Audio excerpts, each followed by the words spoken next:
নমস্কার প্রিয় কৃষক বন্ধুরা, আজ আপনাদের জন্য নিয়ে এসেছি একটি অত্যন্ত গুরুত্বপূর্ণ আপডেট, যা পশ্চিমবঙ্গের সমস্ত কৃষকদের জন্য দুর্দান্ত সুখবর। যারা কৃষক বন্ধু প্রকল্পের সুবিধাভোগী এবং 2025 সালে রবি মরশুমে দ্বিতীয় কিস্তির জন্য অপেক্ষা করছেন, তাদের জন্য এবার এসেছে বড় ঘোষণা। এই বছরে রবি মরশুমের টাকা কবে থেকে দেয়া হবে সেই সংক্রান্ত নতুন খবর সরকারিভাবে সামনে এসেছে, আর আমরা সেটাই আজ সম্পূর্ণভাবে আপনাদের জানাতে চলেছি। তাই অনুরোধ করব, তথ্য সম্পূর্ণ পেতে পুরো ভিডিওটি দেখবেন।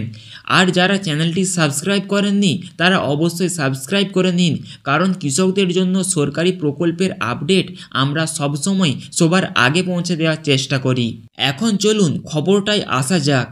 কৃষক বন্ধু প্রকল্পে রবি মরশুমে দ্বিতীয় কিস্তি নিয়ে গত কয়েক সপ্তাহ ধরে জল্পনা চলছিল যে কবে থেকে টাকা পাঠানো শুরু হবে। জানা গেছে প্রকল্পের ডকুমেন্ট যাচাইয়ের কাজ প্রায় শেষ হয়ে এসেছে এবং বিভিন্ন জেলা থেকে জানানো যাচ্ছে যে বহু কৃষকের স্ট্যাটাসে ইতিমধ্যে এডিএ আপলোডেড দেখানো শুরু হয়েছে। যাদের ক্ষেত্রে এখন দেখা যাচ্ছে না, তারা খুব দ্রুত আপডেটটি দেখতে পাবেন। অনেক অ্যাকাউন্ট ইতিমধ্যে ভ্যালিড দেখাচ্ছে, যার মানে ব্যাংক ট্রান্সফারের প্রক্রিয়াটি যে কোনো সময় শুরু হতে পারে। আগের মতো সেই বছরেও পুরনো উপভোক্তাদের ক্ষেত্রে এডিএ আপলোডেড দেখার পরই সাধারণত অ্যাকাউন্টটি ভ্যালিড হয়ে থাকে এবং খুব অল্প সময়ের মধ্যেই টাকা জমা পড়ে। নতুন কৃষকদের ক্ষেত্রে প্রক্রিয়া একটু আলাদা। প্রথমে এডিএ আপলোডেড, তারপর ডিডিএ অ্যাপ্রুভাল, এরপর অ্যাকাউন্ট ভ্যালিডেশন সম্পন্ন হয়। গত কয়েক বছরের পাঠ্য অনুযায়ী 2021 সালে অর্থ পাঠানো শুরু হয়েছিল 8ই ডিসেম্বর, 2022 সালে 21শে ডিসেম্বর, 2023 সালে 12ই ডিসেম্বর, 2024 সালে 21শে নভেম্বর। কিন্তু এবছর সময়সূচিতে কিছুটা পরিবর্তন দেখা যাচ্ছে। সর্বশেষ সূত্র অনুযায়ী 9ই ডিসেম্বর থেকে 17ই ডিসেম্বরের মধ্যেই ব্যাংকে টাকা পাঠানোর কাজ শুরু করে দেওয়া হতে পারে। অর্থাৎ সামনের সপ্তাহে কৃষকদের অ্যাকাউন্টে টাকা পৌঁছানোর জোরালো সম্ভাবনা রয়েছে। রাজ্যে অনেক জেলা যেমন নদিয়া, মালদা, কোচবিহার, উত্তর ও দক্ষিণ 24 পরগনা, পূর্ব ও পশ্চিম মেদিনীপুর, পূর্ব ও পশ্চিম বর্ধমান, হাওড়া, পুরুলিয়া, বাঁকুড়া, বীরভূম, উত্তর ও দক্ষিণ দিনাজপুর, এইসব জেলায় প্রথমের দিকে টাকা পৌঁছানোর সম্ভাবনা বেশি বলে জানা যাচ্ছে।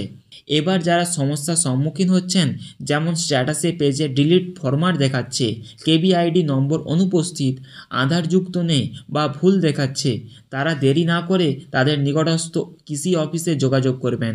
কারণ আধার লিঙ্ক না থাকলে বা কেওয়াইসি অসম্পূর্ণ থাকলে অর্থ প্রেরণের কাজ আটকে যেতে পারে। এটা দপ্তরের পক্ষ থেকেও স্পষ্টভাবে জানানো হয়েছে। যারা নতুন জমি ক্রয় করেছেন কিংবা পূর্বের জমির পরিমাণ বাড়িয়েছেন এবং সেটি যদি স্ট্যাটাসে আপডেট হয়ে থাকে, তাহলে অতিরিক্ত জমির ভিত্তিতে তারা অতিরিক্ত অর্থও পাবেন। তাই প্রত্যেক কৃষককে অনুরোধ করা হচ্ছে নিজের ব্যাংকের কেওয়াইসি আপডেট করা আছে কিনা তা যাচাই করে নেবেন। এছাড়াও কৃষক বন্ধু প্রকল্পের অফিসিয়াল ওয়েবসাইটে প্রবেশ করে নিজের স্ট্যাটাস অবশ্যই চেক করে দেখবেন। কেবিআইডি নম্বর ঠিক আছে কিনা, আধার নম্বর যুক্ত আছে কিনা, ভোটার আইডি আপলোড আছে কিনা, অ্যাকাউন্ট ভ্যালিড দেখা যাচ্ছে কিনা।